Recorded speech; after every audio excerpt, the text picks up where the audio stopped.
Welcome to Almost Here, Round the Corner Future Technology podcast with Richard Jacobs. Future technologies poised to transform our lives for better or worse are the focus of this podcast. Almost here means these technologies are now here and starting to be used, or just around the corner, from Bitcoin to artificial intelligence, 3D printing, blockchain, virtual reality, and more. Hello, everyone, and welcome to Future Tech Podcast. I'm your host, Juliette Lamar, and joining me today is Paul Barclay. He is the CEO and founder of Dragon Foundry, LLC. Welcome, Paul. Hi, Juliette.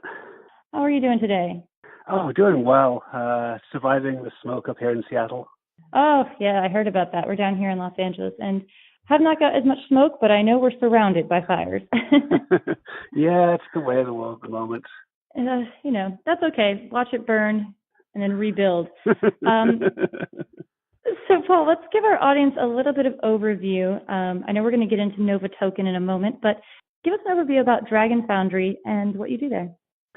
Well, we started Dragon Foundry in late 2013 to make mobile and Steam games. We built a few games. We put out a game called Nova Blitz on Steam and iOS and Android. A bunch of people started playing it. And then we got into the cryptocurrency world. One of our investors was a big player in that world, and we started figuring out how we could tie games into cryptocurrency. We've been doing that for around a year now. Not quite a year yet, but almost a year. And we've put together the Nova Token project, which the goal of that is to give game developers the ability to grant crypto assets to game players without the game developer or the game player actually needing to understand how blockchain works. Because the big problem we found with all the blockchain solutions out there is they're really, really hard to use, and they're even harder to use correctly and not lose your assets because you forgot your private keys or get hacked because you posted a private key somewhere you shouldn't have. All this just laundry list of user experience problems that make it hard to adopt the technology. Absolutely, and that is the main obstacle I see in the way right now of people embracing this full on is that it is still a lot of the responsibility is on the coin holders, and people are not used to having that level of responsibility. Typically there's a middle person like a bank, that's protecting their services, or if they mess up, helping them retrieve their money again. So why don't you tell us then a little bit about how Nova Token plays into all of this? So the way it works is you've got a regular mobile game. Think about a Hearthstone or almost any game right now can use digital assets like cards or like a gun in Overwatch or a skin in Counter-Strike. And like those assets really power the economy of those games.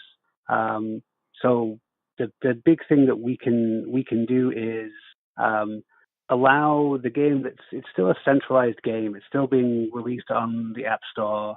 It's still being developed by a single game developer.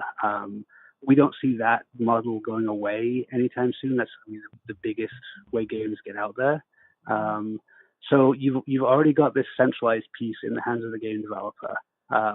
So what we do is we come along and the game developer can then use our technology to hand decentralized objects over to their players.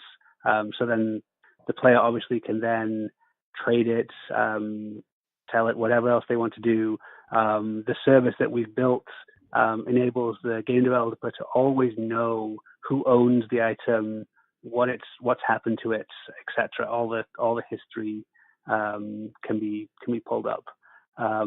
So that then it really is the bridge between a blockchain, which is not very easy to deal with, and a game, which is very easy to deal with. And all the developer needs is the player's in-game account, and then they just they just grant the items based on that in-game account, and they show up in the game. And when a player wants to go in and take ownership of those items, like really get involved in the full depths of cryptocurrency, they create their own private key. They do all the steps that you would normally do, and then they link that private key with their in-game account. And from then on, those assets can only be transferred by that private key.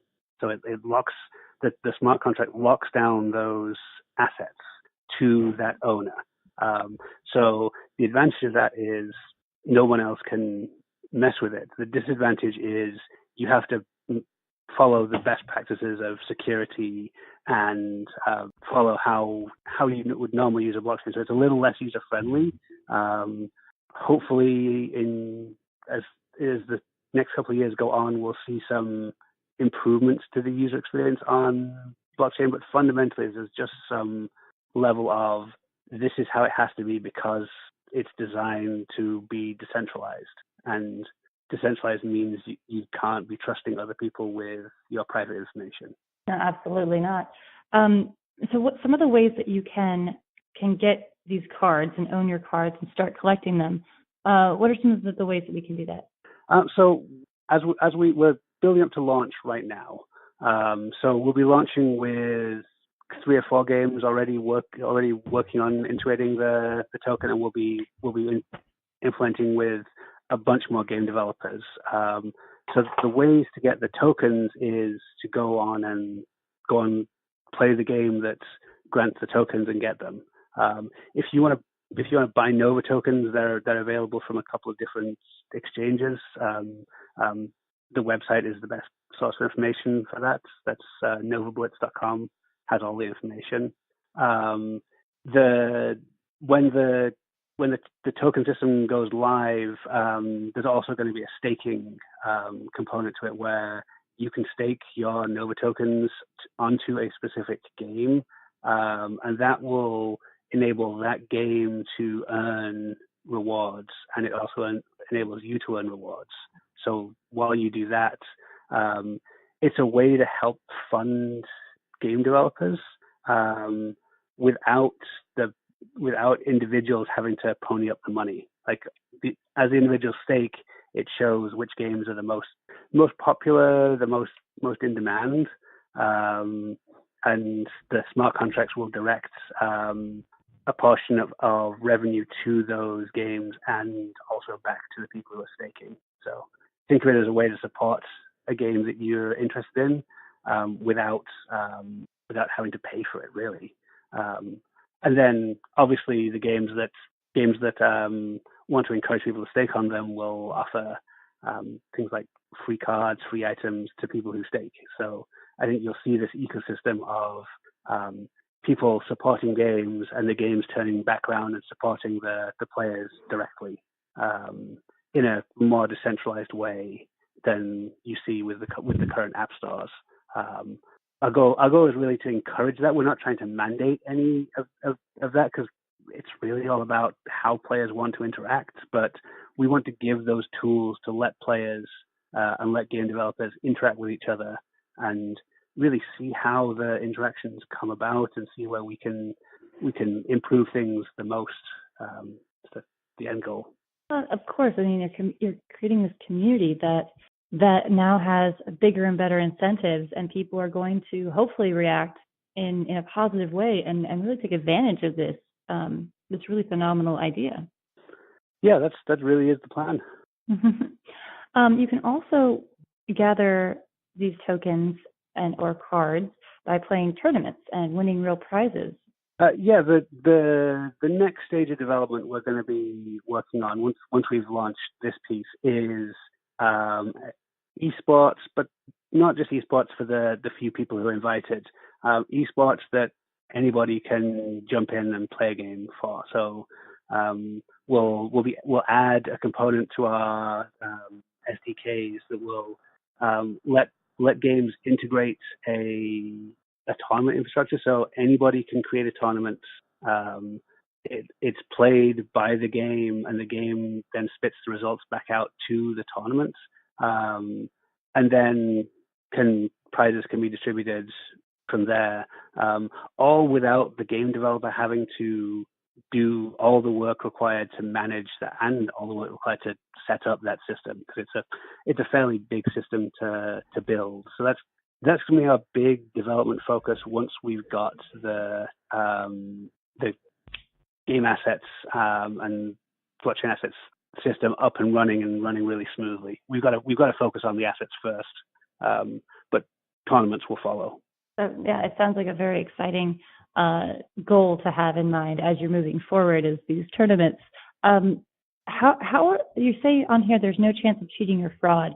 Is that because of the blockchain technology that is implemented?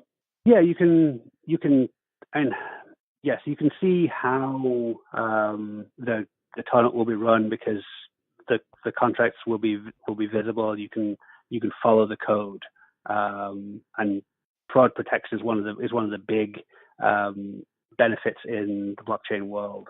So yeah, that's all the benefits of working in the blockchain. And the goal here is always keep all the benefits, or as many benefits as we can, and minimize all the disadvantages.